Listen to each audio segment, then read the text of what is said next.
ठीक है, 4.1 एंड 4.3 क्या क्वेश्चन है हमारा। एक है डिज़ास्टर मैनेजमेंट, आपको क्वेश्चन मिला हुआ या डिज़ास्टर, तो meaning, type, causes and effects of different type of disaster. तो डिफरेंट टाइप्स ऑफ डिज़ास्टर क्या है वो देखना है। इंट्रोडक्शन, डिज़ास्टर क्या है, डेफिनेशन ऑफ डिज़ास्टर क्या है, टाइप्स ऑफ डिज़ास्टर दो तरह के होते हैं, नेचुरल एंड मैन मेड, जैसे अर्थक्वेक हो गए, वोल्कानिक एरप्शन हो गया, सुनामी, फिर हो गए ट्रॉफिक, ट्रॉफिक को मतलब टाइफून या हैरिकेन बोलते हैं, जैसे कि फाइलिन आ गया, एलिन आ गया, तो वैसे तूफान के साथ बारिश आना, बाढ़ हो जाता है उससे। फ्लड, लैंडस्लाइड, भूकंप हो जाना, बुश फायर जो जंगल जल जाना, ड्रॉट सूखा पड़ना, एपिडेमिक कंडीशन जैसे कहीं पे बीमारी पड़ के बहुत सारे लोग मारे गए वैसा, मेजर एक्सीडेंट जैसे सुना होगा भोपाल गैस ट्रेजेडी, और ट्रेन देखा होगा, ट्रेन के पटरी से निकल जाता है और दो ट्रेन में घमासान लग गया, एक्सीडेंट हो गया, बहुत बड़ा एक्सीडेंट हो गया और बहुत लोग मारे गए। सिविल अनरेस्ट मतलब लोगों को हम अच्छे से रहने नहीं देंगे, कुछ ऐसा हड़कंप मचा देना, जैसे टेररिज्म हो गया, ये सारे। तो इतने टाइप्स में डिज़ास्टर को डिवाइड किया गया है, ठीक है। अभी जनरल इफेक्ट ऑफ डिज़ास्टर मतलब ऐसे कुछ कैरेक्टर दूंगी जो कि आप सब में लिख सकते हैं, मतलब इनमें से जो भी डिज़ास्टर आए ये पॉइंट्स आप लिख सकते हो कि जनरल इफेक्ट ऑफ डिज़ास्टर क्या है। उसके मैंने बहुत सारे पॉइंट दिए, एक पेज जैसा आपके कॉपी में होगा। अभी एक एक करके डिफरेंट डिज़ास्टर का भी है। अर्थक्वेक क्या बोला जाता है, एक पैराग्राफ। सुनामी क्या होता है, एक पैराग्राफ, 1 से 1.5 पैराग्राफ है। फिर आपका आया वोल्कानिक एरप्शंस क्या होता है, उसका भी एक पेज जैसा है, मतलब हाफ पेज जैसा है। फ्लड क्या होता है उसका भी। एक चीज़ नोटिस करो, मेरा पहले का हैंडराइटिंग बहुत ही छोटा था, ठीक है, बिकॉज मैं नोट्स बनाते बनाते 11-12 पेज हो जाता है डिटेल नोट्स में, तो मैंने उसको छोटा करके लिखा। आप इसी चीज़ को पॉइंट वाइज करके लिखेंगे, गैप करके, ये आपके एक एक पेज होगा। जो चीज़ यहाँ पे 11 पेज दिख रही है वो आपके कॉपी में 15-16 पेज का भी हो सकता है, अगर आपका हैंडराइटिंग ठीक है, ठीक है, और पॉइंट करके लिख रहे हो। साइक्लोन्स, लैंडस्लाइड्स, ठीक है, बूश फायर जो वाइल्ड फायर होता है, मतलब जंगल में आग लग जाना, अभी जो रिसेंट हुआ था बहुत ये टाइम पे पैंडेमिक सिचुएशन के टाइम पे, और उसके साथ अभी जो हुआ था जंगल को हटाने का चल रहा था वो। ड्रॉट जैसे सूखा पड़ जाना, बारिश नहीं होगा तो सूखा पड़ेगा। एपिडेमिक कंडीशन जैसे सोचो कि कोई बीमारी सडन ऐसा फैल गया जिसके वजह से लोग मारे गए, ठीक है, कुछ भी हो सकता है, वो खाने के थ्रू आ सकता है, पानी के थ्रू आ सकता है, मेडिकल फैसिलिटीज़ नहीं मिलेगा लोगों को, या फिर कभी कभी मेडिकल जो सीरीज और ब्लेड्स वगैरह होते हैं उससे भी फैल सकता है, बहुत प्रकार के होते हैं। मेजर एक्सीडेंट जैसे कि एक्सीडेंट क्या होता है पहले लिखा जाएगा, उसका एग्जाम्पल दिया गया भोपाल गैस ट्रेजेडी और विशाखापट्टनम गैस लीक। और भी होते हैं जैसे ओसन मतलब ऑयल रिफिनरीज लीक हो जाना ओशंस में, रिवर्स में, सिविल अनरेस्ट। तो ये छोटा छोटा पॉइंट आपको दिया गया 7 पेज का पूरा, एज ए लॉन्ग आया तो आप लिख सकते हो, ठीक है। उसी डिज़ास्टर को एक क्वेश्चन और आता है 4.3 में, रेस्क्यू फ्रॉम डिज़ास्टर, मतलब आप डिज़ास्टर से कैसे बचेंगे और लोगों को हम कैसे बचाएं डिज़ास्टर से, ठीक है। सो जो आतंक फैला रहता है, डर का माहौल रहता है, वहाँ से कैसे बचाओगे, या फिर लोगों को खाना कैसे पहुँचाओगे, लोगों को हेल्प कैसे करोगे, तो गवर्नमेंट का क्या रोल है, लोगों का क्या रोल है, वो सब कुछ यहाँ पे मेंशन होगा। तो प्रिंसिपल, एथिकल प्रिंसिपल जो भी है डिज़ास्टर का वो सब, फिर एक के बाद एक, जैसे इंडिविजुअल कैसे हेल्प करेंगे, प्रिवेंशन कराया जाएगा, वो सारे पॉइंट्स यहाँ तक है। तो आप बोलोगे मैम नेक्स्ट वाला क्वेश्चन तो ओनली 4 पेज का है, क्या करेंगे। तो आपको थोड़ा सा, जब भी ऐसा रेस्क्यू वाला क्वेश्चन आता है तो आपको टाइप्स ऑफ डिज़ास्टर थोड़ा सा देना पड़ता है, ठीक है, कम दो बट 2 पेज का दे दो, उसके बाद रेस्क्यू वाला पॉइंट लिखना, तब जाके आपके आंसर बन जाएंगे। तो यहाँ पे मैंने नोट्स में आपको 2 क्वेश्चन के आंसर दिए हैं, बट अभी 2 क्वेश्चंस के आंसर कुछ भी आपको शेयर नहीं हो पा रहा है, मतलब ग्रुप में नहीं गया, लिंक प्रॉब्लम है, तो मैंने बोला है आपको कि मैं भेज दूंगी। तो अभी के लिए स्टार्ट करती हूँ, पढ़ लो, बहुत ही इजी टॉपिक है, सिर्फ सुनने से हो जाएगा, तो जितना फटाफट हो सकता है हम ट्राई कर रहे हैं, ठीक है। देखो इसके साथ और भी 2 क्वेश्चंस है, ठीक है, वो 2 क्वेश्चंस कर लिया तो उसके बाद सारे शॉर्ट क्वेश्चन है, क्योंकि करिकुलम के बारे में आपने डिटेल पढ़ा हुआ है। तो और कुछ कुछ शॉर्ट क्वेश्चन है। ट्राई रहेगा इसी वीक के अंदर मैं आपका ओवर करूँ, बिकॉज मेरा एग्ज़ाम है, मैं नहीं रहूँगी और आऊँगी तो 28 को आऊँगी। उसके बाद अगर कुछ आपको प्रॉब्लम रहेगा तो उस पर हम काम करेंगे 1-2 दिन जो मिलेगा, वरना आप लोग एग्ज़ाम देने जाओगे। इतना ही है, ठीक है। चलो, तो पहला क्वेश्चन हम जो 4.1 का स्टार्ट करें, meaning, types, causes and effects of different disaster. 2 चीज़ों में मैं डिफरेंस आपको दिखा सकती हूँ। देखो, जो ब्लैक पेन में मैंने लिखा है ये कितना हाईलाइट कर रहा है और बड़ा बड़ा दिख रहा है, क्योंकि मैंने स्पेस ज़्यादा दिया है। बट ये सब में देखो स्पेस कितना कम दिया है, इसलिए ये कितना छोटा छोटा दिख रहा है। तो किसी का अगर हैंड राइटिंग छोटा है तो थोड़ा सा स्पेस दे के लिखना सीखो, तब आपका पेपर पूरा अच्छे से फिलअप हो जाएगा। और उसका मतलब ये नहीं कि मतलब एक पैराग्राफ लिख दिया 2 लाइन गैप कर दिया, ऐसा नहीं। इंट्रोडक्शन पैराग्राफ में रहता है, बाकी सारे पॉइंट्स आइदर डायग्रामेटिक कुछ कुछ होंगे और कुछ का एक्सप्लेनेशंस होगा, ऐसे पॉइंट वाइज कर सकते हो। अब देखो आगे, डिजास्टर क्या होता है। डिजास्टर एक डेंजरस पॉइंट है, ठीक है, याद रखना। एक serious, dangerous, intolerable phenomena frequently occurring on the planet earth. Earth पे होने वाली कुछ ऐसे विपदा हैं, विपदा बोलते हैं, विपदा, ठीक है, डिजास्टर, जो ऐसा सीरियस और डेंजरस प्रॉब्लम है जो लोगों को कभी कभी परेशान कर देता है और कभी कभी लोगों का जीवन भी ले जाता है, और हर एक चीज़ जो संपद है उसका भी ध्वंस विध्वंस कर देता है। हो गया। तो disaster is a serious, dangerous and intolerable phenomena frequently occurring in the planet earth. Earth पे ये कभी कभी होता है। Thousands of people die in a moment, thousands of people may become homeless.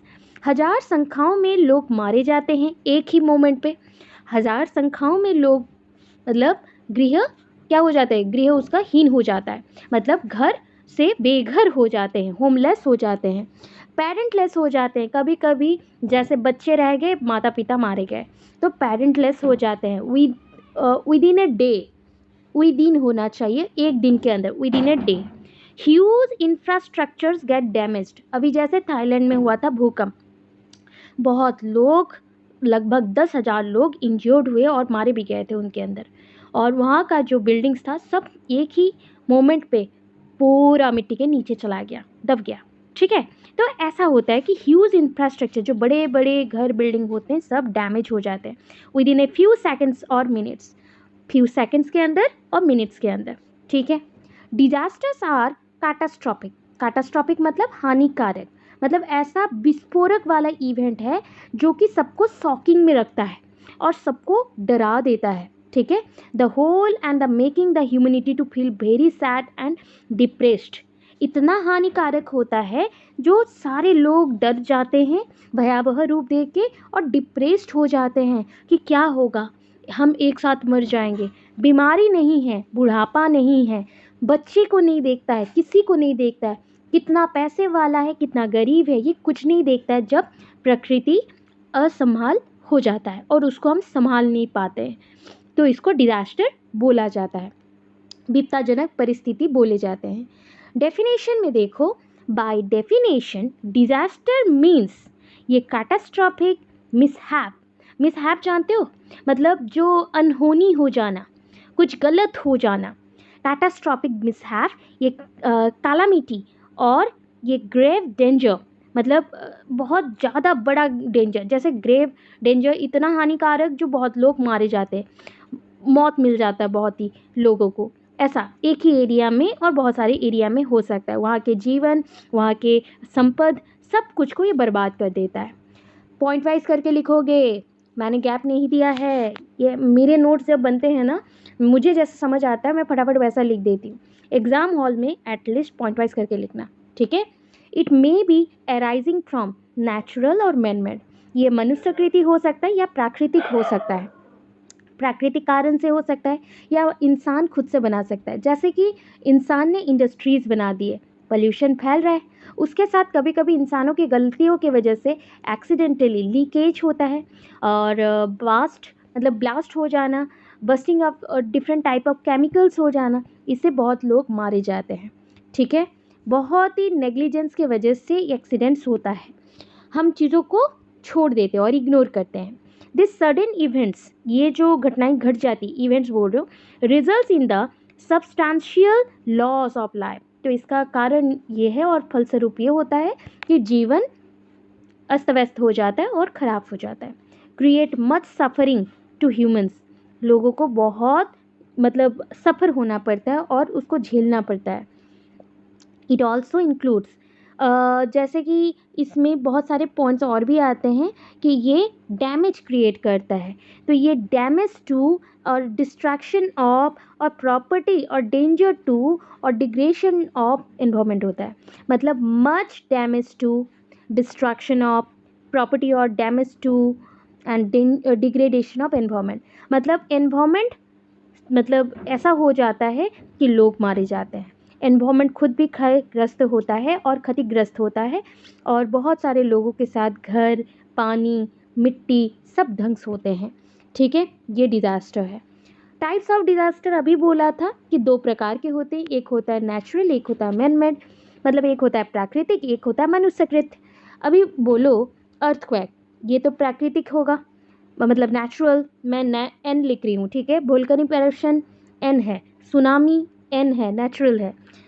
Tropic और टाइफून, हरिकेन जो भी आता है ये भी एन है।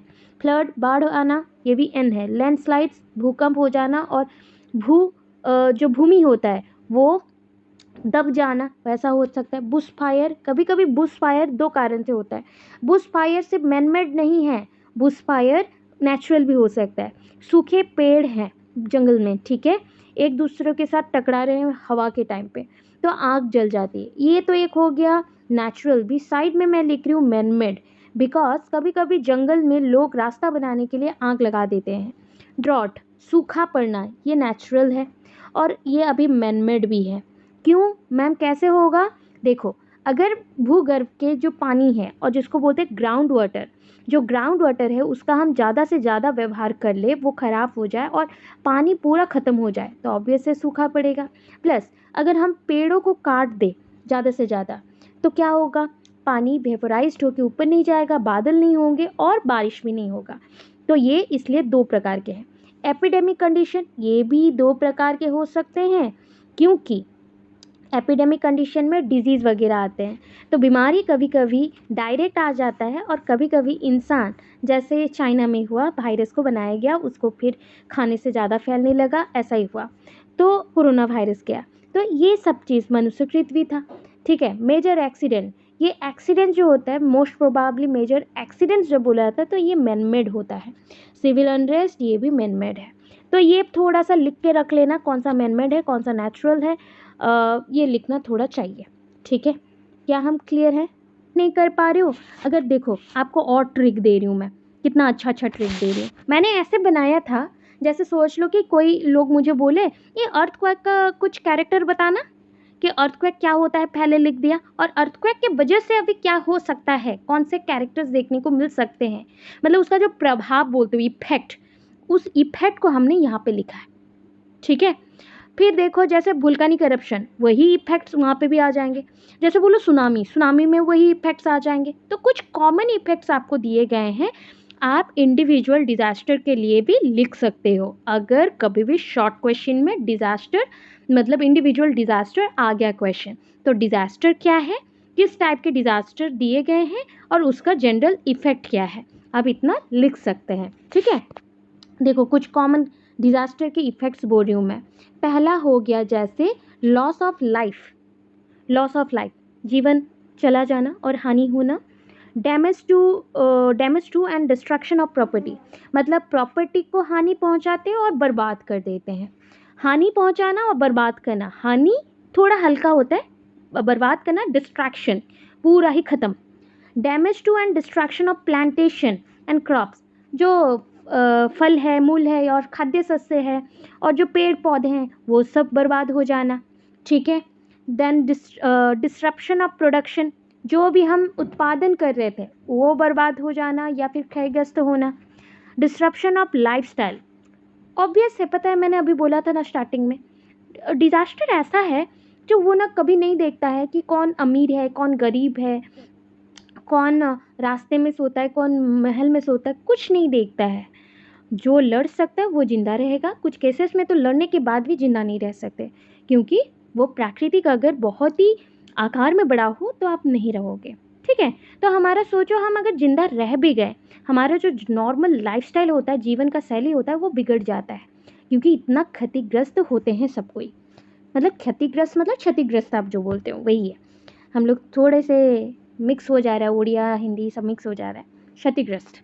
ओके, नेक्स्ट देखो, डिस्रप्शन ऑफ और डिस्रप्शन टू एसेंशियल सर्विसेज। देखो जैसे आगे बाढ़ आ गया, फ्लड हो गया, सूखा पड़ गया, खाने को नहीं मिल रहा, हम फ़ोन किसको लगाएं, इलेक्ट्रिसिटी नहीं सप्लाई होगा। बहुत गर्मी में देखना करंट तार जो होते हैं वो मेल्ट हो जाते हैं। इलेक्ट्रिसिटी के जो पोस्ट मतलब क्या होते हैं, उसके जो बड़े बड़े से खंभे होते हैं वो ना क्या होता है, गर्मी के वजह से वहाँ पे जो तार होता है उसमें स्पार्किंग हो जाता है, आग लग जाता है। तो सोचो, डिस्रप्शन टू एसेंशियल सर्विसेज, जो कॉमन ज़रूरतें होती हैं हमारी, वो भी छिन्न हो जाती है, मतलब वो भी ख़त्म हो जाती है। वाटर सप्लाई प्रॉपर नहीं हो पाता है, गैस सप्लाई प्रॉपर नहीं हो पाता है, जिसके वजह से खाना पीना सब बंद हो जाता है। डैमेज टू नेचुरल इंफ्रास्ट्रक्चर, जो इंफ्रास्ट्रक्चर बन रहा है जिसके ऊपर जैसे हम लोग घर बनाए हैं, जहाँ पे हम लोग रहते हैं, और मिट्टी का घर हो, पत्थर का हो, या फिर सीमेंट का हो, जो भी हो वो ख़त्म हो जाता है। फिर होता है क्या है, डिस्रप्शन ऑफ कम्युनिकेशन। हाँ, हमारा जो जैसे दूरदर्शन हो गया, दूरभाष यंत्र हो गया, टेलीफोनिक व्यवस्था हो गया, सब कुछ ख़त्म, नेटवर्क नहीं रहता है। जब बारिश होता है जैसे नेट का इशू बहुत ज़्यादा हो जाता है, जैसे हवा चलता है नेट इशू आ जाता है। Disruption to government systems and scheme, जो भी गवर्नमेंट स्कीम सिस्टम जो भी लगाए, अगर पहले हम बचेंगे तब तो स्कीम अप्लाई करोगे, तो वो गवर्नमेंट ही अगर नहीं बचा तो कहाँ से स्कीम अप्लाई होगा, है ना। लोग जिंदा रहना चाहिए। शॉर्टेज ऑफ फूड देखने को मिलते हैं इस समय पे। स्प्रेडिंग ऑफ डिजीज़, ऑब्वियस ये सोचना, जब बाढ़ आता है, बाढ़ के टाइम पे ना आपको इन्फेक्शन बहुत ज़्यादा होता है, पानी से वाटर बॉर्न डिजीजेस बहुत होते हैं, मतलब हम बोल सकते हैं कि पानी से वाहक रूप में ये आ जाते हैं और इन्फेक्शन क्रिएट करते हैं। कभी कभी स्नेक आ जाता है, बहुत सारे कीड़े मकोड़े भी आ जाते हैं, काट लेते हैं, बहुत कुछ हो सकता है। डेड बॉडीज़ कहीं से बह के आ जाते हैं, गंदे नाली के पानी भी बह जाते हैं, तो वो सब हमारे घर पे घुसेंगे, इन्फेक्शन क्रिएट करेंगे, वो सब भी होता है। ये tsunami, cyclone, hurricane, Phailin, Helen, सब में हो सकता है। ये इश्यूज इसलिए कॉमन है। नेशनल इकोनॉमिक लॉस होता है, यस। सोशियोलॉजिकल इफेक्ट, लोग एक दूसरे के ऊपर चढ़ के बात करते हैं क्योंकि उनको जिंदा रहना है। हम उस समय नहीं सोचते हैं कि हमें किसी और को बचाना है, हमें खुद को कैसे बचाना है, ये सोचते हैं। Psychological of sorry psychological effect होना चाहिए था, ठीक है, ये गलत लिखा गया, साइकोलॉजिकल इफेक्ट। तो दिमाग के ऊपर भी बहुत ज़्यादा प्रेशर पड़ता है इसके वजह से। और कुछ पॉइंट यहाँ पे है, जैसे एक पॉइंट यहाँ पे दिया गया, इंजरी, बहुत ज़्यादा चोट लगना, कभी कभी बहुत हॉस्पिटल्स भी डूब जाते हैं, तो अगर आपको चोट भी लगे तो आप कहाँ से मेडिसिन लाओगे, हॉस्पिटल कैसे जाओगे। डिस्रप्शन ऑफ ट्रांसपोर्ट, जो गाड़ी मोटर चलते हैं वो भी, परिवहन यंत्र जितने भी हैं बंद हो जाते हैं। लॉस ऑफ लिवलीहुड, मतलब जीवन जीने के लिए जो आपके एक जॉब, नौकरी, या फिर आप जो खाना भी कहीं से कलेक्ट करने जाते हो या फिर अर्निंग करने जाते हो, वो सब भी बंद हो जाता है लोगों का। तो इतने जो कैरेक्टर्स दिए गए हैं, इनमें से कोई भी टॉपिक अगर शॉर्ट के जैसे भी आपके एग्जाम में आता है तो ये कैरेक्टर्स आप लिख सकते हैं। अगर इंडिविजुअल भी आया तो उनमें भी लिख सकते हो, और अगर एक साथ आया तो लिख ही सकते हो, ठीक है, उसी बेसिस पे दिया गया। तो some are direct and primary consequences, मतलब इसका जो रिजल्ट है, some are direct and primary consequences, some may be secondary and indirect consequences. कुछ के तो प्राथमिक मतलब कॉन्सिक्वेंसेस और रिजल्ट, प्रभाव दिखाई पड़ जाते हैं, और कुछ के होते हैं ना, अभी प्रभाव नहीं दिखेंगे बट बाद में दिखेंगे।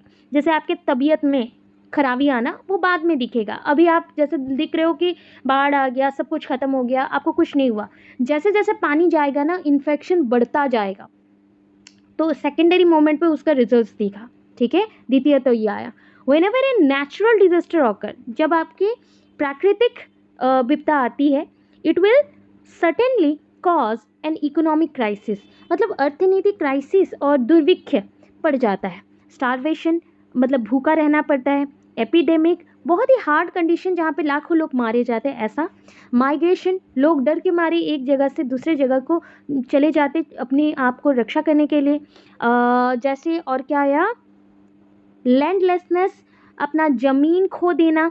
जैसे ऑर्फनेज टू सम चिल्ड्रन, मतलब ऐसा हो जाता है ना, अपना घर रहते हुए भी, माता पिता रहते हुए भी सब सुख शांति में थे, हठात इस कारण हमारे माता पिता का डेथ हो गया और हम लोग अनाथ हो गए तो ऑर्फनेज जाना पड़ता है। और मैसिव डेथ, और बहुत लोग मारे जाते हैं, भयावह रूप देखने को मिलता है। अभी एक एक को डिटेल में पढ़ेंगे। बोलो, डिटेल्ड अबाउट डिफरेंट डिजास्टर। क्या है? पहला है अर्थक्वेक। अर्थक्वेक्स मतलब आपके भूकंप आ जाना, ठीक है। मतलब ये ऐसा ना, वर्ड के अकॉर्डिंग अगर देखो, अर्थ जो हमारा पृथ्वी है उसमें क्या हो जाएंगे, क्रैक्स आएंगे और फट जाना। तो earthquake are shaking the earth shaking मतलब क्या बोलोगे, हिलना शुरू करेगा। पृथ्वी हिलना शुरू करता है, पृथ्वी तो नहीं हिलेगा, पृथ्वी का जो भूमि अंश है वो हिलता है, उसके साथ जुड़े हुए हर एक चीज़ हिलेगा, ठीक है। तो क्यों? अर्थ का क्रिस्टल जो ब्लॉक है, मतलब भूमि जो पोर्शंस हैं जहाँ पे छोटे छोटे पत्थर मतलब मिट्टी सब कुछ है, वो सब हिलना शुरू करते हैं।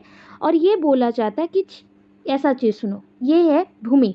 भूमि के नीचे ना बहुत सारे प्लेट्स होते हैं, उसको हम अश्वमंडलीय प्लेट्स और सेस्मिक प्लेट्स बोल सकते हैं। ये ऐसा मूव करते हैं, एक ही डायरेक्शन में अगर मूव करें, क्या हमारा भूकंप होगा? नहीं। अगर ये ऑपोजिट डायरेक्शन में मूव करे, जैसे इधर भी एक जा रहा है, इधर भी एक जा रहा है, देखो यहाँ पे आ गया बोmbardment, एक दूसरे के तरफ जा रहे हैं, तो धक्का लगेगा। धक्का जैसे ही लगेगा, इतने जोर से धक्का लगता है कि अर्थक्वेक आ जाता है, ठीक है। वो चीज़ समझा दिया। And there rocks along a fault और प्लेट बाउंड्रीज, और उसके साथ जुड़े हुए जितने भी आपके प्लेट्स हैं वो गिरना शुरू करते हैं। जैसे गिरना शुरू करेंगे, भूमि और जोर से भूकंप आ जाएगा, कंपन आएगा। जो कंपन के साथ जुड़े हुए जो भी सामान है, जैसे पहाड़ हो गए, नदी का पानी हो गया, पौंड का पानी हो गया, घर हो गया, सब कुछ हिलना शुरू करता है। और बहुत ज़ोर से आने से, बहुत ज़ोर का मैग्नीट्यूड बोलते हैं, तो उस मैग्नीट्यूड में आने से वो गिर जाता है, ठीक है। द रॉक अंडर स्ट्रेस, मतलब जो भी पत्थर हैं जो स्ट्रेस के वजह से हिलते हैं एनर्जी के साथ कुछ समय के लिए, व्हेन द स्ट्रेस एग्जिट्स, सोचो कि स्ट्रेस बढ़ रहा है तो रॉक का भी स्ट्रेंथ बढ़ेगा, ऑब्वियस रॉक्स टूट जाएंगे, इतने एनर्जी होगा, तो इसको सेस्मिक वेव्स बोलते हैं और अश्वमंडलीय प्रभाव बोला जाता है। The longer that energy is stored, जितना क्षमता और जितने एनर्जी पावर, जितना शक्ति उस रॉक के पास रहेगा और हिलते रहेगा, तब तक ये भूकंप चलते रहेगा, ठीक है। और जैसे ही वो एनर्जी रिलीज होगा, दैट मीन्स सोचो अर्थ में क्रैक आना शुरू, ठीक है, इसे अर्थक्वेक बोलते हैं। और अर्थक्वेक ऐसा होता है। फिर आया tsunami. Tsunamis are huge seismic waves. Tsunami एक टाइप का भूकंप ही है, बट ये पानी में होगा, लैंड में नहीं, पानी में होगा। अर्थक्वेक जो पानी में होता है, जैसे सी लेवल में, समुंदर में हो, समुंदर के गहराई में हो, और उसकी वजह से समुंदर का जो रॉक है या फिर भूमि है वो हिलना शुरू करे, वो फटना शुरू करे, उसमें दरार आ जाए, तो उसी को बोलते हैं सुनामी। जिस वजह से बहुत बड़े बड़े वेव्स खड़े होते हैं, मतलब बहुत बड़े बड़े ऊंचे ऊंचे तक ऐसा वेव्स पूरा चलता जाएगा, बहुत बड़ा बड़ा वेव्स, जहाँ पे अगर लोग गए होंगे जहाज में और सीप में तो वो डूबने का चांसेस बहुत ज़्यादा रहता है, ठीक है। The main characteristics of tsunami क्या क्या है? The velocity of the waves, जो स्पीड है, जो वेव्स आते हैं ना, जो जो जो जो अगर वेलोसिटी में वेव्स आए तो हम लोग ना डूब जाते हैं। और जो सामने सामने जितने भी लोगों का घर होता है जो समुंदर के आसपास है, उस प्रभाव से वो सब कुछ डूब जाता है, ठीक है, और बह जाता है, ऐसा होता है, ठीक है। The velocity of the wave depends upon the depth of the water, कितने डेप्थ में सेस्मिक प्लेट सारे मतलब हिल रहे हैं और डिस्टर्बेंसेस क्रिएट करें, उसी के बेसिस पे वेव्स और तरंग आते हैं। जो स्टार्टिंग में पहला पहला तरंग आता है और इनिशियल वेव्स आता, वो मे बी हायर होता है, क्योंकि वो बहुत ही गहराई से आया है इसलिए बहुत बड़ा होता है। नियर अबाउट बोल सकते हो बहुत बड़ा। अब तक का जितना रिकॉर्ड हुआ है 900 किलोमीटर्स पर आवर के स्पीड में। 1 घंटे में 900 किलोमीटर की स्पीड में अगर ये आया तो सोचो कितना प्रॉब्लम होगा। हम लोग 100 किलोमीटर के स्पीड में अगर गाड़ी में बैठते हैं तब हमें डर लगता है और गिरने के चांसेस रहते हैं। तो सोचो 900 की स्पीड में अगर आया पर घंटे तो कितने स्पीड में आएगा और कितना ध्वंस करेगा। And slowing to approx 50 kilometre per hour as a wave strikes the land. जैसे जैसे वो लैंड के पास आएगा, जैसे जैसे वो लैंड की तरफ आता है तो इसका स्पीड धीरे धीरे धीरे धीरे कम होते रहता है। The warning time depends on the distance from the point of the wave origin. तो वार्निंग जैसे red zone, orange zone, green zone, ऐसे जोन्स बनाए जाते हैं और वार्निंग दिया जाता है आपके वेदर जो ऑर्गेनाइजेशन है, वेदर कंट्रोलिंग ऑर्गेनाइजेशन, वो आपको वेब का पोजीशन देके कि स्पीड में आ रहा है उस अकॉर्डिंग वार्निंग देता है। वार्निंग की वजह से हम लोग जैसे सायरन बजाना, वार्निंग देना कि जल्दी से जल्दी अपने ज़रूरत के सामान को लेके चले जाएं, सुना तो होगा। तो वैसा ही होता है, ठीक है। और पता है ये जो मतलब आपका साइक्लोन हो गया, सुनामी हो गया, ये सब आता है, उसका नाम कैसे होता है? जिस जगह से ये ओरिजिनेट होता है, मतलब स्टार्टिंग होता है, उसी पॉइंट के नाम से वहाँ पे जो लोग फेमस होते हैं या फिर वहाँ के जो लोग बोलना चाहते हैं उसी के नाम से वो सुनामी का नाम, साइक्लोन का नाम बनता है। The speed of onset varies. ये स्पीड जो है ये डिफरेंट डिफरेंट हो सकता है। Impacts on A shore line, आपके जो मतलब धार वाला पोजीशन है जहाँ पे समुंदर का तट बोलते हैं, उस तट में ये जो स्पीड है पानी का, वेव का, वो धीरे धीरे कम होना शुरू करता है, कहीं पे अलग कहीं पे अलग, ऐसा। There impact on A shore line can be preceded by A marked recession followed by the incoming tsunami waves. पहले तो एक सायरन बजेगा जैसे लगता है, बहुत साउंड के साथ आता है, जितना स्पीड रहता है उतना साउंड के साथ आता है, और जैसे जैसे आगे बढ़ता है वो एक लाइन दे देता है कि इस एरिया में ये ख़त्म होगा, तो उसके साथ धीरे धीरे धीरे धीरे सुनामी के वेव्स ख़त्म होते हैं। The tsunami wave can be very destructive, बहुत ही भयावह रूप लेगा, डिस्ट्रैक्टिव है, बहुत कुछ क्षयग्रस्त होगा। द वेव हाइट में बी 50 मीटर्स और मोर। देखो वेव एक एक बड़ा बड़ा जो तरंग आते हैं ना, ये 50 मीटर तक की ऊंचाई तक जा सकता है, ये हाइट 50 मीटर तक हो सकता है। ये tsunami can also cause flooding, बाढ़ आ सकता है। सॉल्ट वाटर क्रॉप्स में चले जाएंगे, खाद्य शस्यों में सॉल्ट वाटर घुस गया तो क्या वो उस खाद्य को या फिर जो फसल को हम खा सकते हैं और व्यवहार कर सकते हैं? बिल्कुल नहीं। सॉइल बर्बाद हो जाएगा, जो ज़मीन फर्टिलाइज्ड रहता है, उर्वरता रहती है, वो ख़त्म हो जाती है। पानी जो सप्लाई वाला वाटर रहता है ना, वो पानी भी बर्बाद हो जाता है। तो सोचो हमको पानी नहीं मिलेगा, खाना नहीं मिलेगा, फसल चला गया, पूरे साल का मेहनत एक एक समय पे चला जाता, बर्बाद हो जाता है, तो पूरे साल हम लोग रोए नहीं तो क्या करें, है ना। Distraction and damage to buildings, structures and all shoreline vegetation, जितने भी खाद्य शस्य वेजिटेशन लगाए गए हैं सब बर्बाद होते हैं, बिल्डिंग्स बर्बाद हो जाती हैं, ऐसा, ठीक है। नेक्स्ट वाला देखो, वोल्केनिक एरप्शंस। वोल्केनिक एरप्शंस करेंगे, फ्लड करेंगे, ओके चलो जल्दी जल्दी करते हैं। क्या हम क्लियर हैं? अब हम चलते हैं हमारा वोल्केनिक एरप्शंस। लाभा निकलेगा, उद्गिरण बोलते हैं, लाभा उद्गिरण बोलते हैं। अच्छा, हो सकता है कि हिंदी वर्ड्स थोड़े से मेरे इधर उधर हो रहे हैं, बिकॉज ना मैंने बहुत साल पहले हिंदी पढ़ा हुआ है, अभी मैं रिसेंटली 6-7 साल से हिंदी को टच नहीं की हूँ, तो अगर वर्ड्स कुछ गलत हो तो उसको सही कर देना, ठीक है। इंग्लिश में बोलते हैं वोल्केनिक एरप्शंस, ठीक है। एरप्शंस मतलब वही, मतलब कहीं पे रॉक फट जाएगा और कहीं पे जैसे माइनिंग का काम चल रहा था और सडनली आप देख रहे हो माइनिंग के काम के वजह से वहाँ पे पॉसिबल हो गया कि गड्ढा हो गया, वो गड्ढा से धीरे धीरे देख रहे हो कि धुआं निकल रहा है, धुआं निकलते निकलते आपको पता चला कि उसके नीचे सेस्मिक प्लेट से बहुत जोर जोर बोmbardment हो रहे हैं और फट गए, जो लावा का एरिया था वो फट गया है और लावा अभी निकलने वाला है। लावा एक स्पीड से निकलता है, वोल्कानिक बोलते हैं, मतलब आग निकलना, और वैसे आग के साथ उसमें बहुत सारे फ्यूल भी रहते हैं।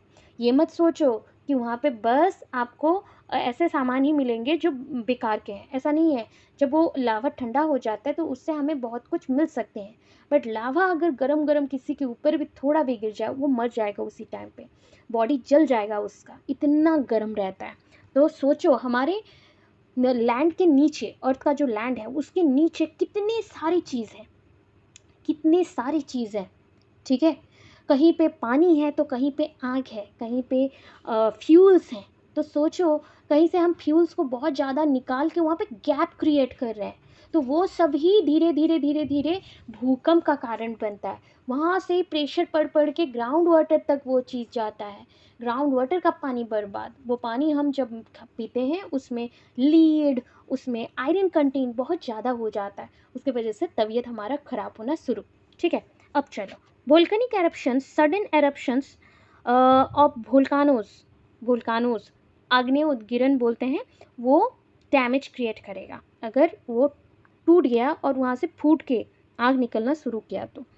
कैरेक्टर्स क्या है, ABCD दिया गया है, देखो ABCD।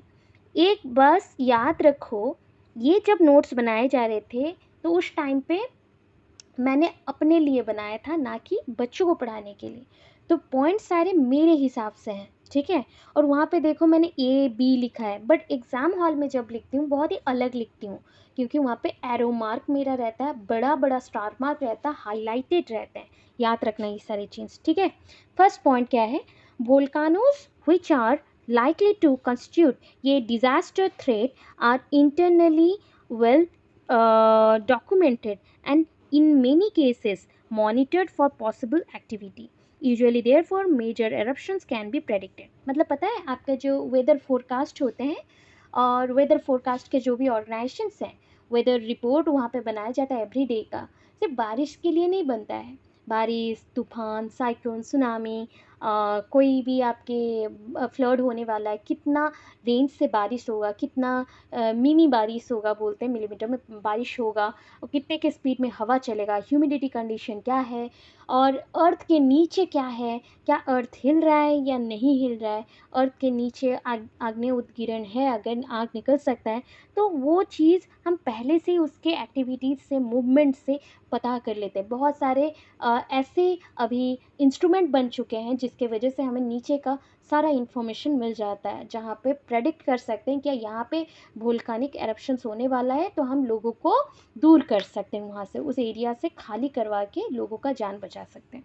Next, volcanic blast can destroy structures, environmental surrounds, आपका परिवेश को भी खराब करेगा, आग लगा देगा, also cause fire possibly including forest fire. ठीक है, फिर लैंड सरफेस क्रैकिंग, मैंने अभी तो बहुत सारा एग्जाम्पल दे दिया है। कैसे आग्नेय उद्गिरण होते हैं, जो ऐसे सोच लो ये पहाड़ है, यहाँ पे नीचे माइनिंग का काम चल रहा है, माइनिंग के प्रेशर जो ऐसा वाला जो साउंड होता है जिसमें पूरा हम लोग तोड़ते हैं पत्थरों को, उसके वजह से यहाँ पे प्रेशर क्रिएट होता है अंदर में, और उसी प्रेशर से धीरे धीरे आग निकलना शुरू। ये आग पूरा बह बह के जितने दूर तक स्प्रेड हो सकता है, और उसका जो गर्म है, गर्माहट होता है, उसकी वजह से आग लग जाती है आसपास के जंगलों में। तो ये बहुत सारे बिल्डिंग, स्ट्रक्चर्स, एनवायरनमेंट सबको बर्बाद कर सकते हैं। लावा फ्लो कैन बरी बिल्डिंग्स, लावा फ्लो ऐसा होगा कि बिल्डिंग के ऊपर ये चला जाएगा और बिल्डिंग को पूरा जला देगा, बिल्डिंग के अंदर अगर लोग भी रहेंगे मर जाएंगे, क्रॉप्स को जला देगा उसके ऊपर बह के। जब गरम गरम आग देखे हो, गरम आग मतलब ऐसा वाला आग नहीं, उसमें कुछ रहते हैं सब्सटेंसेस, जैसा हो गया कोयला, coal tar, fuels, diesel, petroleum, liquid fire. तो वो जब बहते हैं ना बहुत गर्मी में, तो उसको अगर छुओगे तो आप तो 1 मिनट, मतलब 1 मिनट क्या, 30 सेकंड में मर जाओगे, जल जाओगे। उसके साथ वो जिस चीज़ के ऊपर पे भी बह जाएगा वो चीज़ को बर्बाद कर देगा, याद रखना, ठीक है। चलो, ग्राउंड डिपॉजिट ऑफ एस, जो हम राख डिपॉजिट करके रखते हैं, ये क्या करता है, मे डिस्ट्रॉय क्रॉप्स को, खाद्य शस्य को बर्बाद करता है। ऑल्सो इफेक्ट लैंड को बर्बाद करेगा, वाटर सप्लाई बर्बाद करेगा। ये एस अगर हमारे नाक में चले जाए, ये जो धुआं है या राख है वो चला जाए जो लावा से निकला था, वो हमारे रेस्पिरेटरी प्रॉब्लम्स को भी ले आता है, मतलब हमारे जो सांस लेने में और फुसफुस में और लंग्स में जो ऑक्सीजन जाता है वहाँ पे रिएक्शन होता है, वहाँ पे इन्फेक्शन क्रिएट करेगा, हम मर भी सकते हैं। फिर देखो जैसे मड फ्लो, ये मड है, हाँ, मड फ्लो में arise from the associated heavy rain. देखो जब आग बहता है, मतलब बहुत ज़्यादा आग निकलता है, उसके बाद एक पॉइंट आएगा, क्योंकि वेपराइज भी तो सब कुछ हो रहा है तो बारिश भी होगा। जैसे ही बारिश होता है तब जाके आग ठंडा थोड़ा सा होता है, तो उसके साथ जो मड होता है, जो बहुत बड़े बड़े मिट्टी के ढेले होते हैं, वो सब बह जाते हैं और वो जगह जैसे खाली होगा फिर नेक्स्टली रेडी हो गया वोल्केनिक एरप्शंस के लिए। तो ऐसा चलते रहता है, ठीक है। अब आता है फ्लड। हम ये आज फ्लड कर लेते हैं। साइक्लोन से नेक्स्ट कल के क्लास में करेंगे, कल मॉर्निंग के क्लास में, क्योंकि कंप्लीट तो नहीं हुआ। हम फ्लड तक आज कर लेते हैं, ठीक है। चलो, हाँ, फ्लड क्या है? बन्या आना, बाढ़ आ जाना बोलते हैं, बन्या और बाढ़।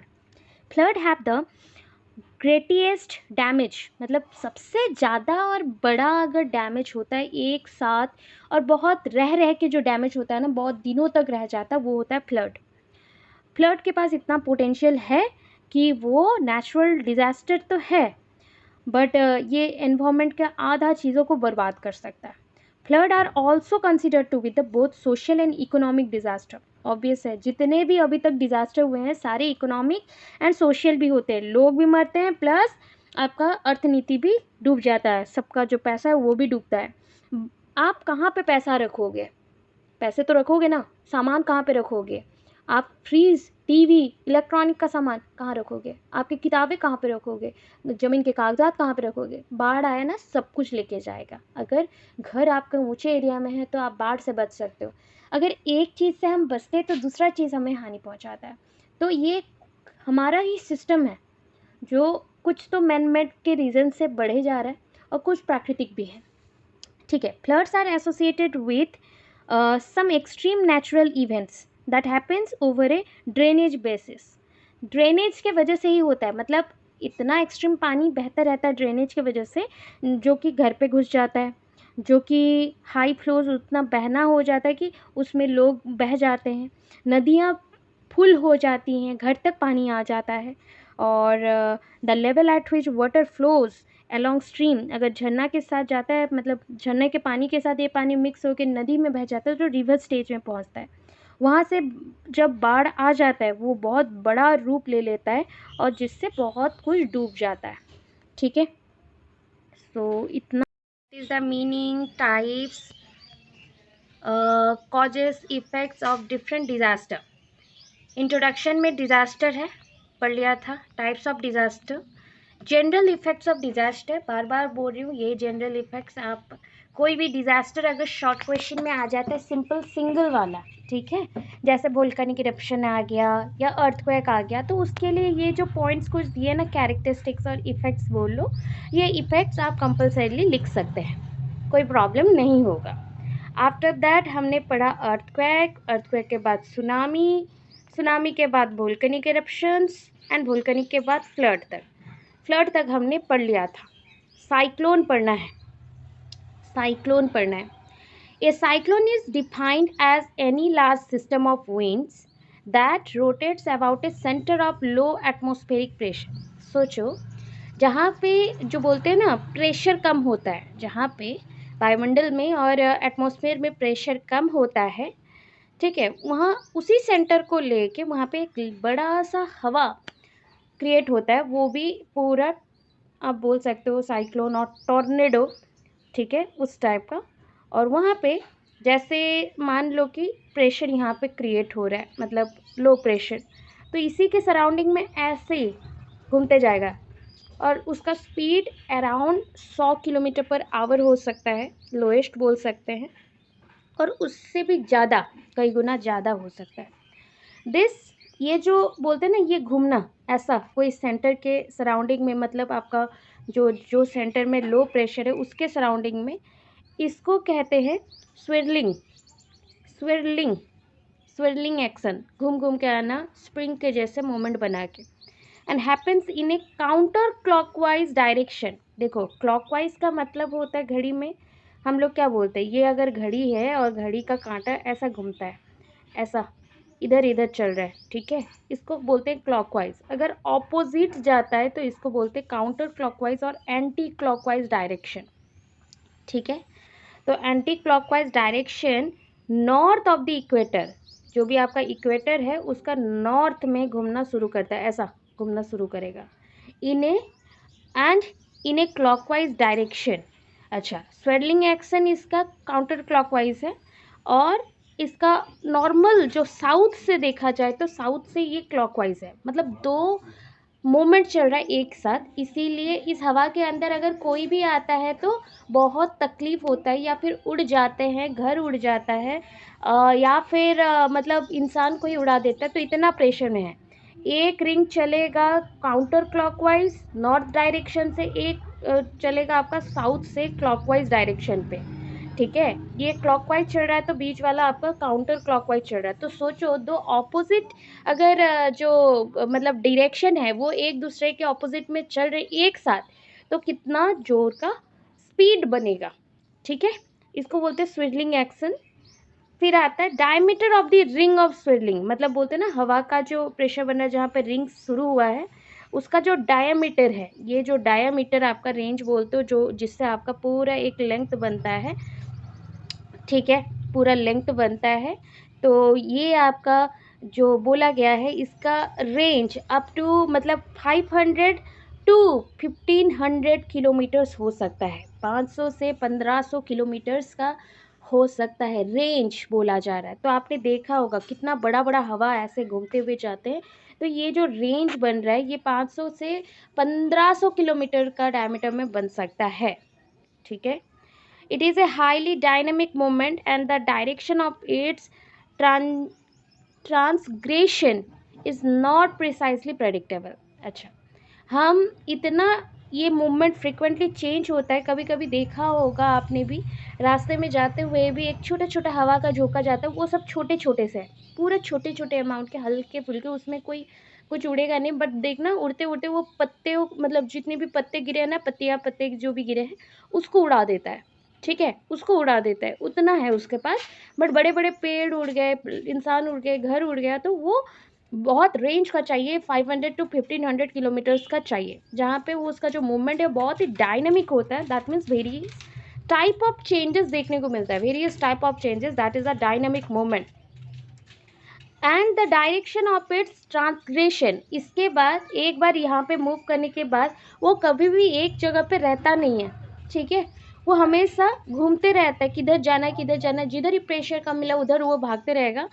तो ये साइक्लोन है, ठीक है, ट्रॉपिकल साइक्लोन बनते हैं, जैसे कि हरिकेन बन गया in the Atlantic and Caribbean में बन गया एज टाइफून्स, वेस्टर्न पैसिफिक में, ऐसे बहुत सारे जगह पे नाम बन जाते हैं। और हवा के साथ साथ कभी बहुत ज़्यादा बारिश, तूफान, सब कुछ आ जाता है। तो ये इसका जो मूवमेंट है आप फटाफट पहले से देख के इसका मूवमेंट को प्रेडिक्ट नहीं कर सकते हैं, जानना पड़ेगा इसका सेंटर कहाँ पे है, क्यों जा रहा है उस डायरेक्शन में, और वहाँ पे प्रेशर कम है या ज़्यादा है, ये सब जानने के बाद हम बता सकते हैं कि वो किधर जाएगा, वरना प्रेडिक्ट करना इम्पॉसिबल है। मतलब पहले से हिसाब लगाना कि किस तरफ उसका मूवमेंट होगा वो थोड़ा मुश्किल है। अब नेक्स्ट होता है लैंडस्लाइड्स। लैंडस्लाइड्स, तो landslides is a general term, ये एक हम लोग ना भू जो संलग्न बोलते हैं, तो वो भू संलग्न हो गया या फिर भूकंप हो गया या फिर मिट्टी का धंस जाना, ठीक है, मिट्टी धंस जाना, जनरली इसको हम अर्थक्वेक के साथ ले सकते हैं। बट समटाइम्स क्या होता है ना, ये क्या होता है, दब जाना होता है, मतलब एक जगह पे मिट्टी के नीचे का अंश खाली हो गया एंड वहाँ पे ड्यू टू वहाँ पे कुछ नहीं है तो वो मिट्टी धंस जाता है, ठीक है।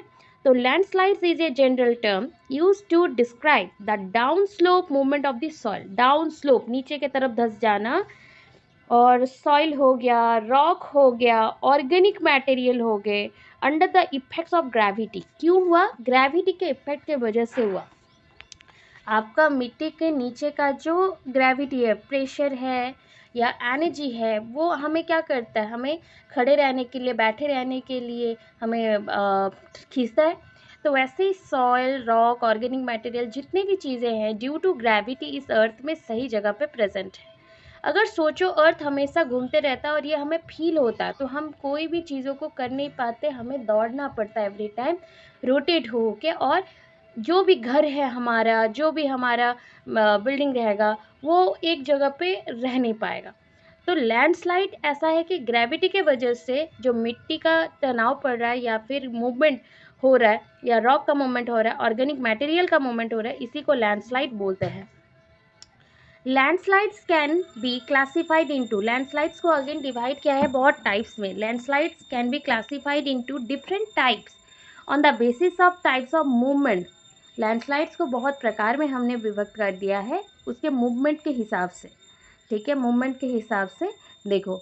And the type material involve, कौन से टाइप का मटेरियल है उस हिसाब से। The material is in A landslides may be either rock और सॉइल, या दोनों भी हो सकते हैं। मटेरियल जो लैंडस्लाइड्स में होते हैं जो दब जाते हैं वो रॉक हो सकता है या सॉइल हो सकता है या दोनों हो सकते हैं। The latter is described as earth. उसके बाद हम बोल सकते हैं इसको टाइप में कि एक साथ बोला जाए तो ये अर्थ है, अर्थ धस गया बोलते हैं। The type of movement describe the actual internal mechanics, जो टाइप, जो मूवमेंट का टाइप है जो एक्चुअल दिखाता है कि कैसा लैंडस्लाइड धस रहा है, landslide mass is display. The type of movement describes the actual internal mechanics, क्यों ये मिट्टी धस जाता है, इसका जो मैकेनिक्स है जिस प्रोसेस में ये धस जाता है और लैंड मास डिस्प्लेस्ड हो जाते हैं, फॉल हो जाते हैं और टॉपल हो जाते हैं, मतलब गिर जाते हैं और नीचे धस जाता है, स्प्रेड हो जाता है। और बाई चांस कभी कभी इतना धस जाता है कि नीचे जो पानी है वो पानी ऊपर आ जाता है और मिट्टी नीचे चला जाता है। जो फ्लो है इसको साइक्लोन बोलते हैं, ठीक है, साइक्लोन बोल दिया, लैंडस्लाइड बोलते हैं। नॉर्मली साइक्लोन में पड़ा था एक मूवमेंट जिसके वजह से हवा का प्रेशर जहाँ पे कम हुआ, लो प्रेशर जहाँ पे वहाँ पे हवा घूमना शुरू किया साउथ से और नॉर्थ से, काउंटर क्लॉकवाइज के डायरेक्शन में, जहाँ से वो मूव करेगा तो वो उड़ा के ले जाता है हर एक चीज़ को। बट ये चीज़ क्या था, ये चीज़ था धस जाना, ठीक है। आगे चलो, बुश फायर और वाइल्ड फायर बोल सकते हैं। So it is also called forest fire, जंगल में आग लग जाना, forest fire. Most bush fire prone areas, मतलब बहुत ऐसा जगह है जहाँ पे क्या बोलते हैं बुश फायर लगने का मतलब एग्जाम्पल्स मिल सकता है, बहुत ज़्यादा वहाँ पे होता है, वेल डिफाइंड एरिया सारे हैं। Bush fire threat tends to be seasonal, ये सीज़न के बेसिस पे होता है, ऐसा नहीं है कि बारिश के दिन में भी आग लग जाएगा जंगल में, ये पॉसिबल नहीं है। ना कि ठंडे के मौसम में भी आग लगता है, कम लगता है, जितना लगता है गर्मी के दिनों में ही लगता है, जैसे कि अप्रैल मई के मंथ पे हो गया, जून के मंथ पे हो गया, ऐसा। स्पीड ऑफ ऑनसेट में वेरी, ये जो जंगल जलने का जो स्पीड है ये बहुत ही अलग अलग प्रकार के हैं, डिपेंड करता है कि किस समय पे हो रहा है और किस टाइप का जंगल है, ठीक है। फिर आया it can be rapid under conditions of high temperature, ये ज़्यादा होने के चांसेस कब रहते हैं, जब मतलब एटमॉस्फेयर में टेम्परेचर बहुत हाई होता है। जैसे सोच लो अभी टेम्परेचर बढ़ने वाला है तो पेड़ सब सूख जाएंगे। कभी कभी ये मैंने बोला था कि ये मैनमेड हो सकता है, नेचुरल भी हो सकता है। नेचुरल है तो क्या होता है ना, जैसे कि देखो हवा चल रहा है आजकल, कितने जोर जोर हवा चल रही है रात को, है ना, तो आपका ज़्यादा से ज़्यादा पेड़ पौधे जो हैं एक दूसरे से टकराना शुरू करते हैं हवा की वजह से और आग लग सकता है घिस घिस के, ठीक है। ये मैनमेड हो सकता है, सॉरी ये नेचुरल हो सकता है। मैनमेड में क्या होगा ना, मैनमेड में जैसे सोचो कि जंगल से गुजर रहे हैं, जंगल को क्लीन करना है तो आग लगा दिया।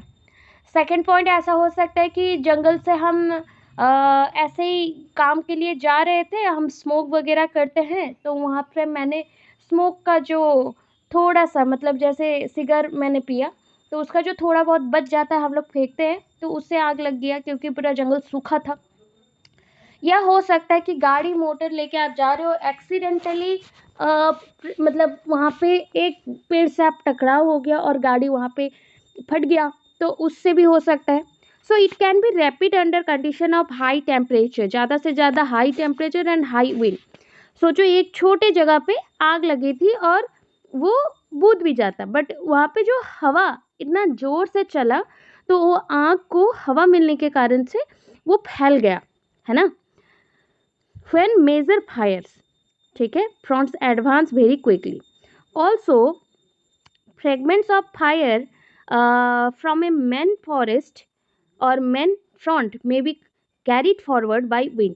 मतलब ज़्यादा से ज़्यादा जो आग होता है और उसका जो हम चिंगारी बोलते हैं वो उसको कौन आगे लेके जाता है, ज़्यादा बड़ा बड़ा जो हवा रहता है, हवा के द्वारा जाता है।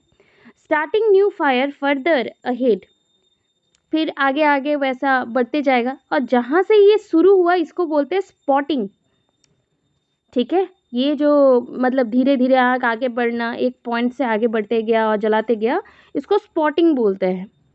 Effects can be very destructive, इसका इफेक्ट और प्रभाव जो रहता है ये बहुत ही भयावह रहता है, specially in the less of buildings, क्योंकि वहाँ पे बिल्डिंग कम है।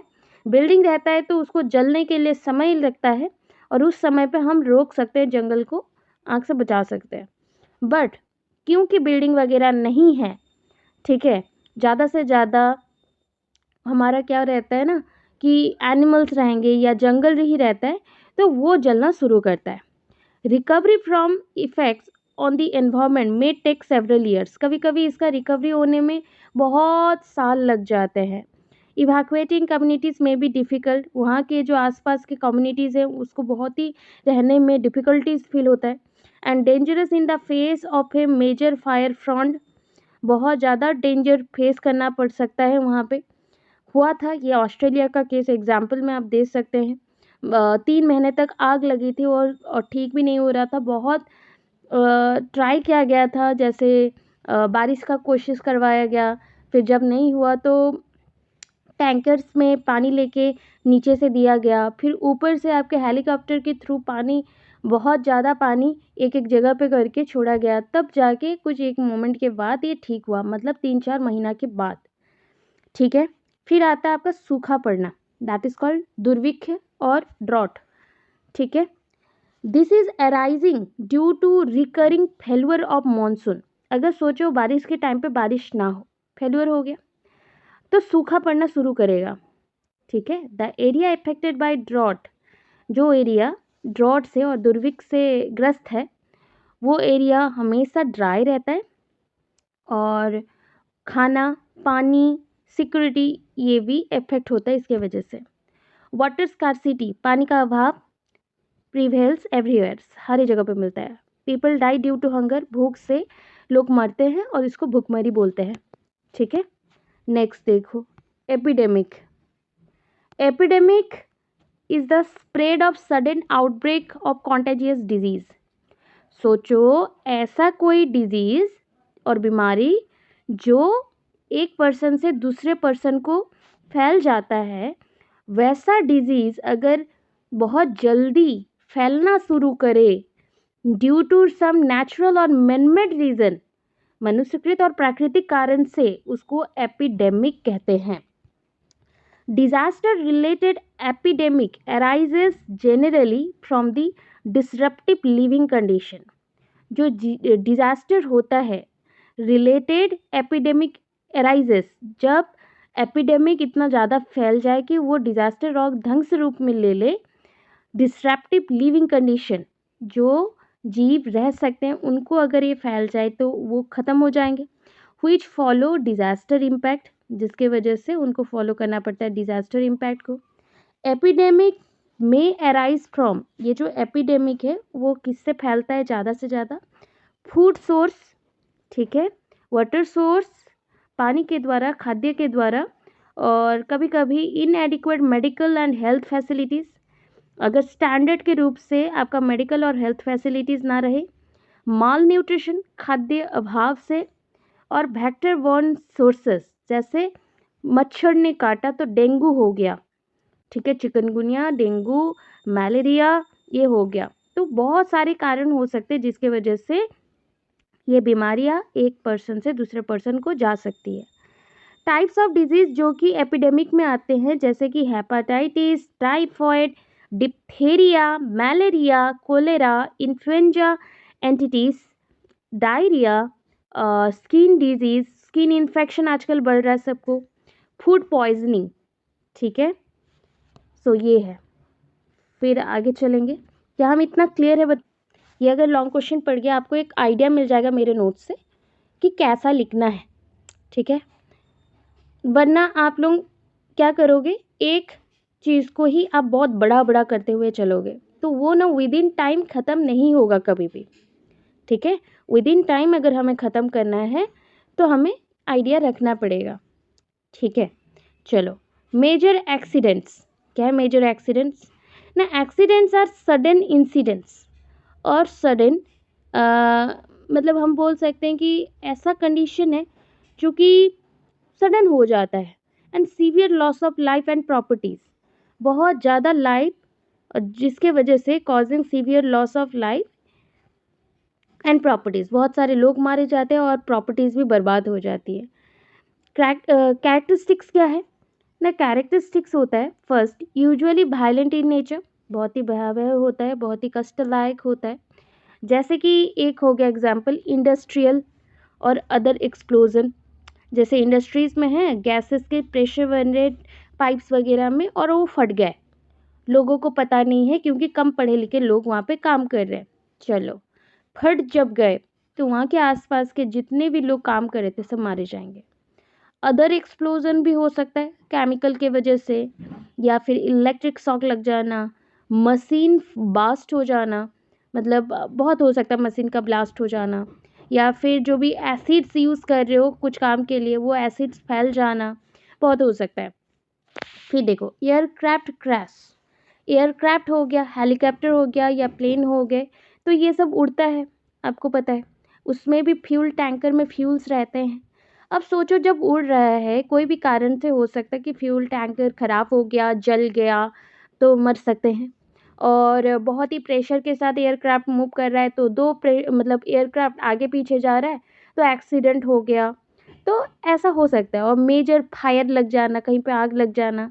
और ट्रेन कोलाइजन बोलते हैं, दो ट्रेन का आपस में हो गया बोmbardment। नंबर 2 है कैन हैव लिमिटेड और वाइड स्प्रेड इफेक्ट, इसका जो प्रभाव है ये बहुत ही सीमित और बहुत ज़्यादा बड़ा हो सकता है। Mostly limited and no warning, इसके लिए कोई भी वार्निंग नहीं रहता है। ठीक है, क्योंकि ये मतलब आप नहीं बोल सकते ना कि लॉन्गर पीरियड तक चलेगा, ये एक्सीडेंट्स है तो एक्सीडेंट तो कभी भी हो सकता है, कहीं पे भी हो सकता है, तो ये लॉन्गर पीरियड तक चलेगा बोल के आप नहीं बोल सकते। मोस्टली लिमिटेड समय के लिए होता है। नो वार्निंग, इसका कोई वार्निंग वगैरह नहीं रहता है, डायरेक्ट होता है। एंड दो देयर में B longer warning of effect से, जैसे कि हम लोग अगर बोलते हैं कि कुछ चीज़ें अगर हैं भी कि लॉन्गर इफेक्ट आ रही है, जैसे कि केमिकल का इफेक्ट हो गया और ऑयल स्पिल हो गया। ठीक है, जैसे कि होता है मैंने बोला था रिवर में या ओशन में, और आपके मतलब बड़े बड़े ओशन से फिर आप लोग सी को जा रहे हो या कोई पोर्ट से दूसरे पोर्ट को लेके जा रहे हो सामान, और वहाँ पे ऑयल स्प्लिट हो गया और ऑयल जो भी था आप टैंकर में लेके जा रहे थे वो फट गया या फिर बह गया, तो उससे हो सकता है कि स्पिल्स के वजह से वहाँ पे आग लग सकती है, या फिर नीचे के जितने भी इकोसिस्टम है जहाँ पे जीव बहुत रहते हैं वो ख़त्म हो सकते हैं, बहुत कारण है। एग्जाम्पल कुछ दिया गया कि भोपाल गैस ट्रेजिडी, अभी विशाखापट्टनम गैस लीक। अब चीज़ है कि मैम हम लोग इतना लिखे कि और भी लिखना पड़ेगा। हाँ, ये चीज़ है कि भोपाल गैस ट्रेजिडी अगर आ गया एग्ज़ाम में डायरेक्ट तो आपको मतलब लिखना पड़ेगा, तो आप क्या है डिज़ास्टर वो लिखेंगे, डिज़ास्टर के कैरेक्टरिस्टिक्स लिख देंगे, मतलब आपका जो इफेक्ट दिया गया, और उसके बाद भोपाल गैस ट्रेजिडी के बारे में एक पेज लिख देंगे। ठीक है, कब हुआ था, कहाँ पे हुआ, और कितने लोग मारे गए, कौन सा केमिकल का स्प्रेड हुआ, और उसके बाद बस क्या क्या प्रिवेंशन लिया गया, बस इतना लिखना है, एक पेज हो गया। फिर देखो सिविल अनरेस्ट, सिविल अनरेस्ट मतलब ह्यूमनली इंड्यूस्ड एक्टिविटी है, ये लोग ही करते हैं। तो जैसे बहुत सारे पॉइंट्स में हो सकता है, it creates a lot of problem, अरे मतलब टेररिस्ट वगैरह। ठीक है, टेररिज्म, यहाँ पे और कुछ नहीं लिखा गया, ये बहुत सारे कारण से हो सकते हैं, या फिर हाईजैक कर लेना प्लान को, और आपके एयरक्राफ्ट को हाईजैक कर लेना या फिर बंदी बनाए रखना दूसरे कंट्री में, तो ये सब को सिविल अनरेस्ट बोलते हैं, जो कि बहुत सारे कारणों से हो सकता है। ठीक है, ये आपका 4.1 कंप्लीट हुआ। 4.3 में क्या है, जब 4.3 लिखे, क्यों इसको यहाँ पे दिया है, क्योंकि ये क्वेश्चन का मतलब है रेस्क्यू फ्रॉम डिजास्टर दिया गया है, कैसे हम बचे डिजास्टर से और कैसे लोगों को बचाया जाता है। दो तरह का आता है, एक होता है कि लोग कैसे हेल्प करते हैं एक दूसरे को बचाने के लिए, और एक होता है एनजीओ और गवर्नमेंट क्या कर रहा है हमें बचाने के लिए। ठीक है, तो पहला पॉइंट में हमने पढ़ा था डिजास्टर टाइप्स और उसके सब कुछ लिखे थे। अब चीज़ होता है कि उससे बचे कैसे। तो ये क्वेश्चन अगर लॉन्ग में आ जाए बाई चांस, तो आपको डिजास्टर क्या है, टाइप्स ऑफ डिजास्टर और कुछ इफेक्ट्स के बारे में मेंशन करना पड़ेगा। ठीक है, उसके बाद ही ये आंसर में आप जाइएगा। ठीक है, तो यहाँ पे आता है पहला प्रिंसिपल गवर्निंग रेस्क्यू और जनरल प्रिंसिपल, जिसको हम फॉलो करते हैं एग्ज़ाम में लिखना है, इसको फॉलो करके लिखना है, ताकि इसी प्रिंसिपल्स को हम मेंशन कर सके कि ये सब रेस्क्यू के लिए इस्तेमाल होते हैं। पता है, मतलब ये जो पॉइंट्स मैंने लिखे हैं, आप चाहो तो इन पॉइंट्स को 2 कैटेगरी करके लिख सकते हो। ऐसा करके मैंने 9 पॉइंट्स को हाइपोथेटिकली एक साथ कर दिया। आप क्या करना, इधर 4 पॉइंट उधर 4 पॉइंट, या इधर 5 पॉइंट उधर 4 पॉइंट लिख देना, तो आपके स्पेस भी ठीक जाएंगे, 5 लाइन खत्म होगा, प्लस क्लियर भी दिखेगा। पहला है number 1 solidarity, number 2 joint responsibility, number 3 non discrimination, number 4 humanity, number 5 naturality, that is naturality, and number 6 cooperation, number 7 terrestrial sovereignty और sovereign बोल सकते हो, sovereignty। फिर आता है prevention and role of media. Generally क्या होता है कि सॉलिडेरिटी बोला गया, मतलब इसको पहले तो बचाने का कोशिश करने के लिए हमें बहुत सारे स्टेप्स लेने पड़ते हैं। नंबर 2 है कि जॉइंट रेस्पॉन्सिबिलिटी है हमारा, ऐसा नहीं है बस गवर्नमेंट ही बचाएगा, बट मतलब जितने भी लोग हैं जो जनरल वहाँ पे प्रेजेंट रहते हैं, उन सबका भी जिम्मेदारी बनता है कि एक दूसरे को हेल्प करना। तो हमारा और गवर्नमेंट का ये मिला जुला रेस्पॉन्सिबिलिटी है कि बचाने के लिए। नंबर 3 नॉन डिस्क्रिमिनेशन है, यहाँ पे कोई भेदभाव नहीं होगा। जब हम लोगों को बचाने जा रहे हैं तो वहाँ पे आप मत बोलना कि ये कास्टिज्म दिखा के इनको नहीं बचाते, पहले हमको बचाओ उनको नहीं बचाओ, ऐसा नहीं होगा। ह्यूमनिटी इंसानियत दिखाना चाहिए। नेचुरलिटी ये प्राकृतिक रूप में रहेगा, जहाँ पे अगर बच्चे को कोई खाना चाहिए, अगर जैसे बहुत केसेस होते हैं, तो उस केस में अगर कोई बच्चा आपके पास आ रहा है कि हमारे हाईजैक हो गए हैं और टेररिस्ट अटैक में हमारे सारे लोग मारे गए हैं, हमें खाना दीजिए, तो आपको देना चाहिए। तो ऐसा बोला गया है। आप जहाँ पे नेचुरलिटी दिखा सकते हो। कोऑपरेशन जो है, एक दूसरे को सहायता करना। टेरेस्ट्रियल सोवेरेंटी, तो ये याद रखना कि जब हम लोग एक साथ इस लैंड में हैं, ज़मीन पे मौजूद है, तो हमें एक दूसरे को रेस्पेक्ट देना चाहिए, सार्वभौमता दिखाना चाहिए और पक्षपात नहीं करना चाहिए। प्रिवेंशन, कैसे हम इन चीज़ों को रोक सकते हैं। और लास्ट चीज़, मीडिया का व्यवहार करना चाहिए ताकि रोल ऑफ मीडिया से ये स्प्रेड हो सके और कैसे हम इससे बच पाए उसको देख सकें। फिर आगे चलते हैं। Ethical principles applied prior to disaster. देखो कौन सा ऐसा एथिकल प्रिंसिपल है जो कि सबके लिए लागू होता है। जैसे हमारे अधिकार होते हैं ना, मौलिक अधिकार, तो उसी तरह से ये भी कुछ पॉइंट्स हैं जो सबके लिए लागू होते हैं डिजास्टर होने से पहले ही, डिजास्टर से पहले ही। सो नंबर 1, जैसे इंट्रोडक्शन ऑफ प्रिवेंशन मेजर्स, पहले से ही आपको विपदा को भांप लेना चाहिए और उसी के हिसाब से पहले से ही रेडी रहना चाहिए। Number 2, the importance of a good quality healthy environment, good quality and healthy environment.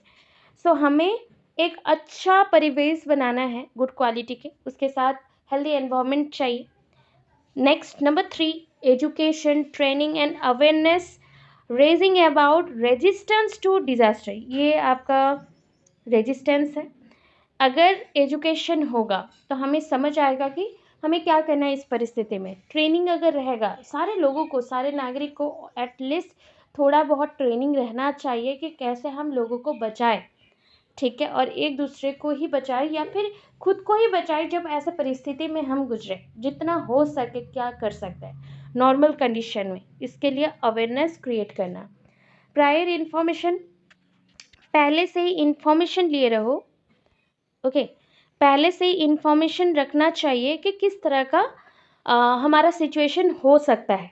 Mind में रेडी रखना किस तरह का सिचुएशन आ सकता है। पार्टिसिपेशन, आपका पार्टिसिपेशन रहेगा, मेरा भी पार्टिसिपेशन रहेगा, सबका रहेगा। Number 6, freedom of expression, express करने का अधिकार होना चाहिए, एक्सप्रेशन बताने का अधिकार। एक्सेस टू जस्टिस, अगर आपके साथ कुछ गलत होता है, जैसे कि अभी कुछ टाइम पहले एक्सीडेंटल बोल सकते हो, बट जैसे क्राइम सब भी हो रहा है, ये भी वन काइंड ऑफ बड़े बड़े एक्सीडेंट है, और यहाँ पे सबको मिलजुल के काम करना चाहिए। ये भी एक डिज़ास्टर है, परिवेश को ख़राब कर रहा है, लोगों को ख़राब कर रहा है, मार डाल रहा है। तो कोई भी कारण से अगर लोग मरते हैं, पब्लिक प्रॉपर्टी ख़राब होता है, उसको हम डिज़ास्टर काउंट कर सकते हैं। बट क्राइम को हम डिज़ास्टर इसलिए नहीं मानते क्योंकि बहुत कम लोग उसमें मरते हैं। पर सोचो उसी चीज़ को अगर बड़े आकार में देख लो तो वो एक बड़ा भयावह एक्सीडेंट हो जाएगा, ठीक है। तो उसके लिए भी सारा जानकारी होना चाहिए, हर तरह का जितने भी आपके है चीज़ें उसमें आपकी जानकारी होनी चाहिए। और अगर आपको लग रहा है कि उस चीज़ में आपको जस्टिस मिलना चाहिए लॉ के हिसाब से, तो जस्टिस के लिए लड़ना चाहिए। Disaster prevention at the work place, जहाँ पे आप लोग काम करते हैं वहाँ पे डिज़ास्टर प्रिवेंशन के लिए भी समझाना चाहिए। Disaster prevention in recreation and tourist areas, हर जगह पे कैसे डिज़ास्टर से बचेंगे पहले वो चीज़ बताएं, ताकि वो मंदिर हो, मस्जिद हो, या टूरिस्ट एरिया हो, या कहीं पे घूमने जा रहे हो वहाँ पे हो, या फिर आपके स्कूल कॉलेज और वर्क प्लेसेस में हो।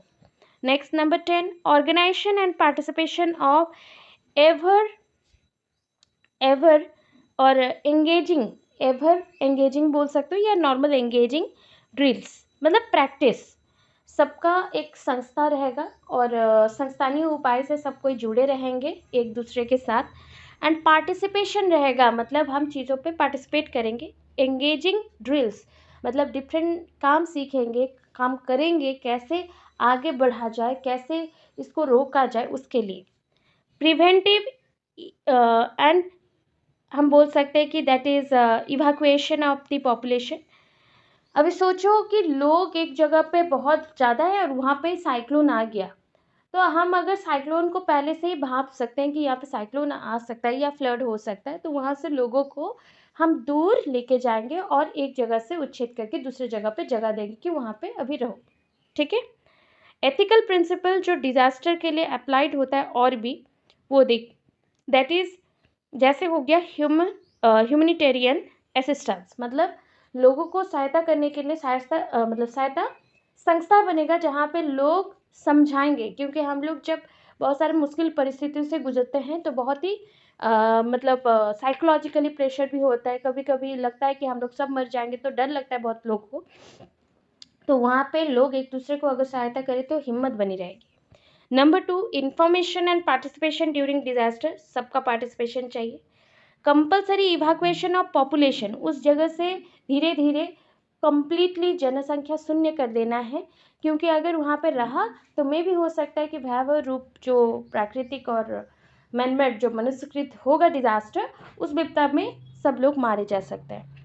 रेस्पेक्ट ऑफ डिग्निटी, ऑलवेज याद रखना, इंसान जो भी काम करता है उसको रेस्पेक्ट देना चाहिए, चाहे वो प्राइवेट गवर्नमेंट हो या कम पैसे का बड़ा पैसा का हो, जो भी हो, लोगों को हमें रेस्पेक्ट देना चाहिए एक दूसरे को, ठीक है, क्योंकि हम ह्यूमंस हैं और ह्यूमन लाइफ मिलना, उसको संभालना बहुत मतलब मुश्किल हो जाता है, इसलिए रेस्पेक्ट ऑफ डिग्निटी इम्पॉर्टेंट होता है। Respect of persons also important है। आपके सामने कोई एक इंसान मर रहा है, अगर आपके पास सुविधा है तो आप कोशिश जरूर करिए कि बचा सके। Emergency assistance for the most vulnerable persons, जो पर्सन्स मतलब बहुत ही ज़्यादा मुश्किल परिस्थिति में है, उनको इमरजेंसी असिस्टेंस देना, हेल्प देना। The importance of rescue workers बहुत इंपॉर्टेंट होता है। हम लोग जो काम नहीं कर सकते नॉर्मली बिकॉज हमारे पास ट्रेनिंग नहीं होता, तो जो रेस्क्यू वर्कर्स है जो बचा के लेके आते हैं, तो उनको ट्रेनिंग बहुत मिला रहता है, तो उसको मतलब उस काम के लिए उनको रेस्पेक्ट देना चाहिए और हेल्प करना चाहिए. Necessary measures to safeguard and restore societies. देखो, पहले तो हमें बचाने के लिए नेसेसरी मेजर्स लेना है, उसके बाद रेस्क्यू करने के लिए और वहाँ से रिस्टोर करने के लिए फिर से सोशलिटीज़ को सामाजिक रूप से फिर से हमें वहाँ पे बिठाने के लिए, एक जगह से हमें उच्छेद किया गया था, इवैक्यूएट किया गया था, फिर से वहाँ पे ला के रखने के लिए बहुत ज़्यादा काम करना पड़ता है. ये एथिकल है, हाँ, एथी लिख के छोड़ दिया गया. Ethical principles applied after disaster. ठीक है, देखो 3 चीज़ में पढ़ा रहे हैं. एथिकल प्रिंसिपल बिफोर डिजास्टर पढ़ लिया था, ये है ड्यूरिंग डिजास्टर चल रहा था अभी तक. अभी यहाँ से आ रहा है आफ्टर डिजास्टर क्या प्रिंसिपल्स रहेगा.